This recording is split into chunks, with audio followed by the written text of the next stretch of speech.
Hello everyone, let me check the important property of expectation or means here.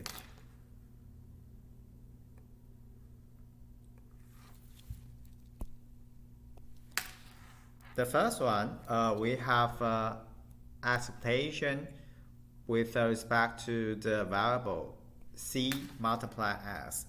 And then we will have the actual scalar before the expectation of x. And the second one, we have a linear combination. The variable of a linear combination, then the expectation for this variable will be the linear combination of the individual expected value. Alright, look at this, the second one, even if the variables are dependent.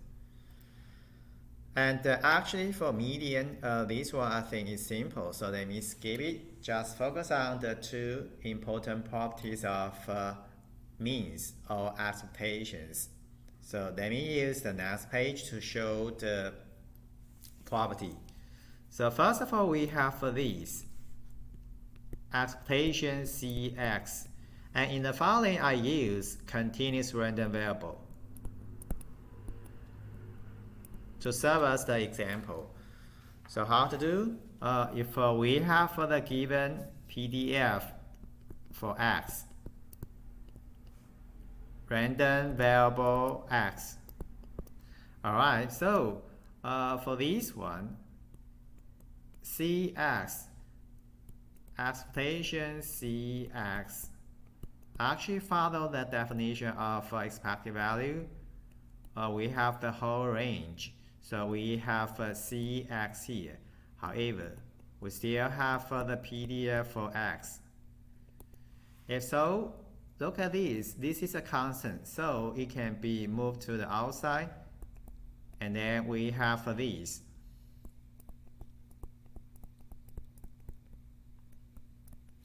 And so that we have this. See, this is the expectation of x. Right? So it is the first property, this one.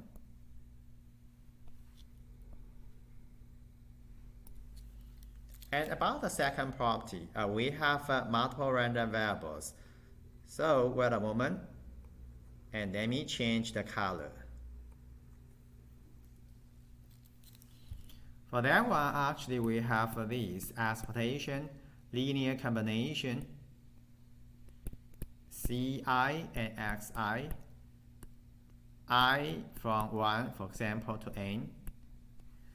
So this is how to have the expected value if we have multiple random variables. Actually, we should have join. Join, again, I use continuous random variable to serve as the example. So I have join PDF. Here, join PDF given x1, x2 to xn, and x1 to xn. So this is a join PDF. Therefore, for this one, we will have the result. Oh, okay, this one is the multiple random variable Ci and Xi. It should be multiple interval from negative infinity to infinity.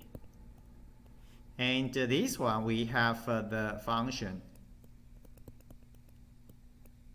Ci, Xi, and here we have x1 to xn, so x1 to xn, and dx1, dx2 to dxn.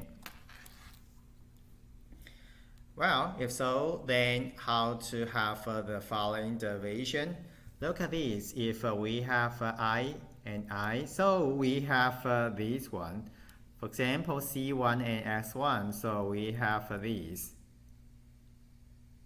Or we can exchange so that we have these. We have I and we still have this. For example, here it's I. From negative infinity to infinity. And so we have Ci and Xi, and this one, 1 to Xn. Again, we have I.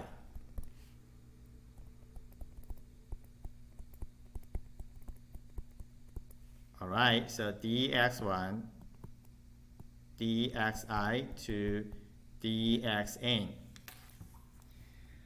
Well, so if we focus on variable I,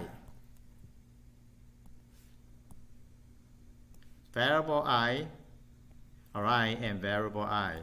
We focus on that one, variable I, and currently if we focus on variable I, and we left the others unchanged, so we will have this. Let me erase this one first.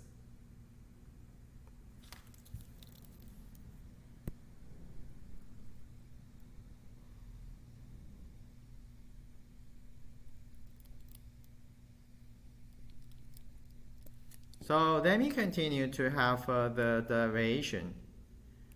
And I change the color, so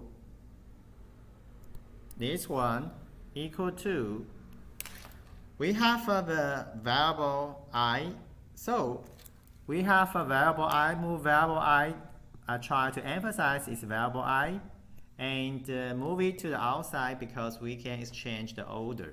As for the others, for example, we have 1 to the others.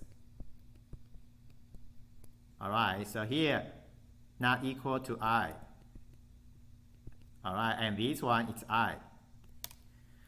And not equal to that one, so we can put constant Ci, constant Ci, actually it's a constant, so we can move it to outside for sure, but variable Xi here.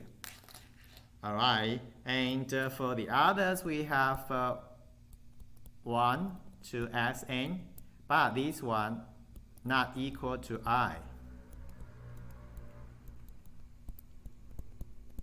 And dx1 to dxn not equal to I. However, we exchange the order, so we have a dxi. If so, we can have this one.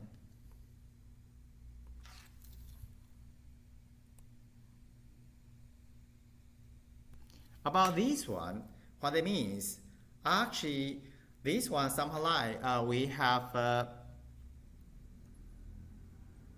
actually I don't know, this one we still have I, sorry. Alright, and this one, we don't have this equal to I, but we still have I. Sorry, this one should be removed. But it's true, this one we don't have I because we have I move it to the outer integral. And for this one, we have I, however, with the integral not equal to I here for all of them. And so that this one, it should be this. Oh, it's the marginal. Marginal PDF, it should be this. Oh, I only. So this one equal to this. So if we can rewrite, so it should be Ci. Sorry, we should have a summation. I from 1 to n. So we have a summation I from 1 to n. It's Ci, and this one is Xi. And here we have marginal PDF and dxi. And we have the integral from negative infinity to infinity. And so that this one, it should be the expected value. It's a Ci expected value, expected value Xi. Alright, so if so, then we can reach the final result. So what is the final result? And right now, let me stop here for a few seconds. And you can look at the current result. So I erase all. Previously, I have the derivation for this linear combination Ci and xi, I from 1 to n.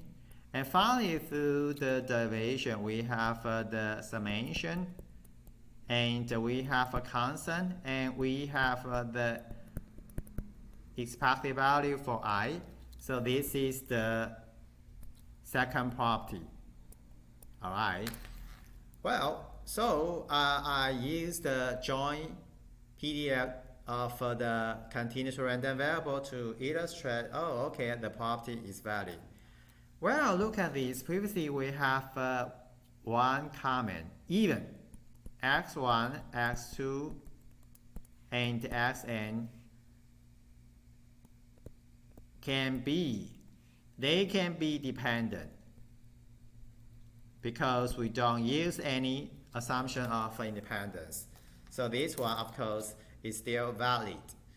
Alright, so currently we have two important properties of expectation, and that's it. So we will have the others, but let me stop here and see you next time. Bye bye.